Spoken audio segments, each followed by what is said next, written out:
देलक। तोरा लहंगा के महंगा सामान कौन डीजे वाला लूट लेलक। तोरा लहंगा के महंगा सामान कौन डीजे वाला लूट लेलक। कौन डीजे वाला तोरा पोखरी में धान छौरी कूट देलक। हाँ कूट देलक। तोरा लहंगा के महंगा सामान कौन डीजे वाला लूट लेलक। तोरा लहंगा के महंगा सामान कौन डीजे वाला लूट लेलक।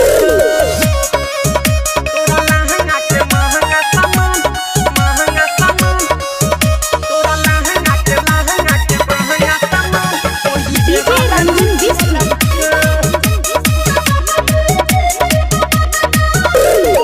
छेलो छोटे छोटे गे छौरी कोना का दुन्नू बढ़ गेलो।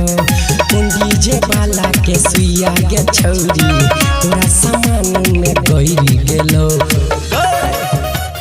हाँ हाँ छेलो छोटे छोटे गे छौरी कोना का दुन्नू बढ़ गेलो। कौन छौरा के सुइया गे छौरी तोरा सामान में पहिर गेलो।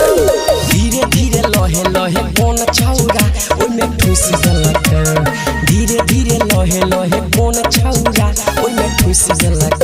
हाँ ठुस देलक। तोरा लहंगा के महंगा सामान कौन डीजे वाला लूट लेलक। तोरा लहंगा के महंगा सामान कौन डीजे वाला लूट लेलक। तोरा लहंगा के महंगा सामान महंगा सामान रूपम रिकॉर्डिंग स्टूडियो जीवन चौक मधुबनी। डीजे रंजन बिस्की महंगा सामान कौन डीजे वाला लूट लेलक। गोरे गोरे गाल पर कौन छौरा दांत तोरा काट लेलक।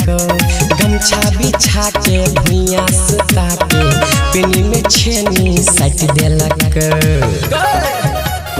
सुन ले गोरे गोरे गाल पर तोरा कौन छौरा दांत काट लेलक। गमछा बिछा के भुइयां सुता के पेनी में छेनी सट देलक।